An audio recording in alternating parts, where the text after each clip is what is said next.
Hi everybody, and welcome back to Kevin's Upfront Opinion today. So today, I thought I'd speak about a case that my wife and sister-in-law made me aware of last night. Okay, I never actually knew about this story, and basically what it is, there's a mother in Georgia, okay, who's technically and medically brain dead. Okay, so she's brain dead. Okay, but she's on life support, okay, to keep her organs going because she's pregnant.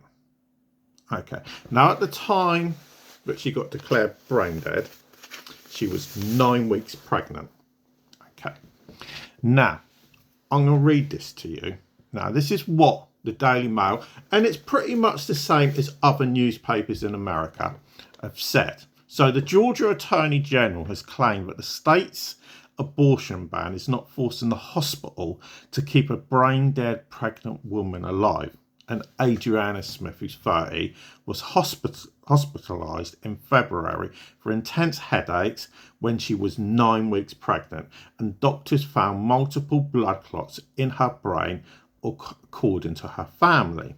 Doctors attempted surgery to relieve the pressure, but Smith was left brain dead after the operation, and her mother, April Newkirk, told WXIA, which I'm guessing is the local radio station, but the hospital said they could not take her off life support because the state law prevents it.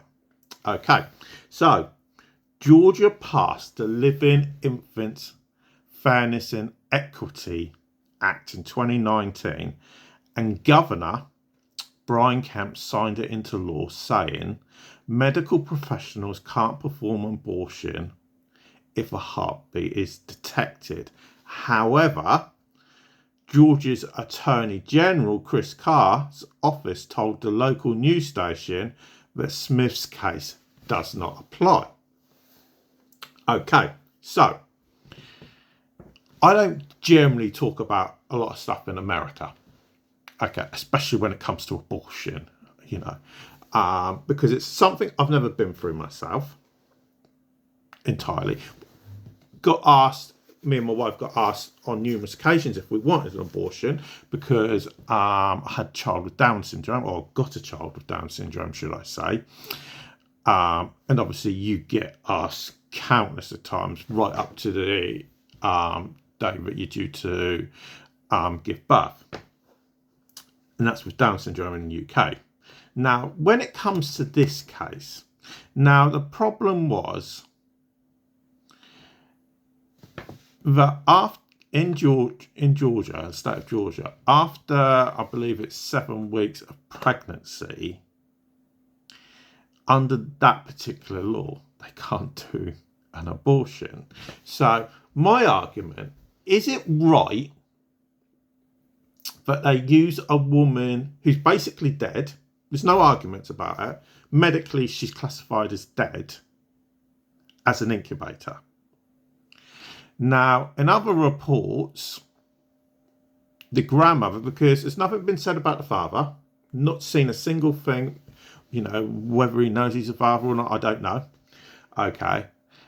But the grandmother has said, for all they know, the kid could come out blind, handicapped in so many different ways. You know, they don't know what his sense of life's actually going to be. So the argument is, and I know a lot of women aren't going to like this, and probably a lot of medical professionals, would the fairer thing have been to terminate at 9 weeks? And when I say terminate, I mean turn life support off. Should they have switched the button off? Because at 22 weeks, you know, they could actually deliver the baby now, because as far as I'm aware, at 22 weeks, it is viable. Okay. In the UK, it's classified as viable at 22 weeks. Okay. And I've seen babies that have survived at 22 weeks. Okay. So technically, yes, you'd have to give them drugs to increase the lungs and everything. But should they have turn life support off at night at 9 weeks, knowing that the baby is going to die? Or are they right to just keep the woman's vital organs going so the baby doesn't die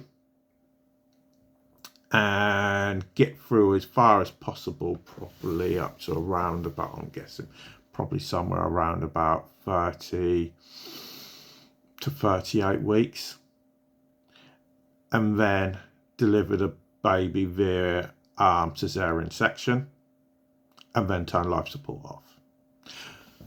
So this is a hard one to actually answer, because I know what my personal preference would be, and I'm going to be seen as being pretty damn mean, where I personally believe life support should have been switched off at 9 weeks.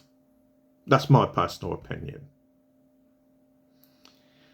And I know other people are going to say, no, keep it going,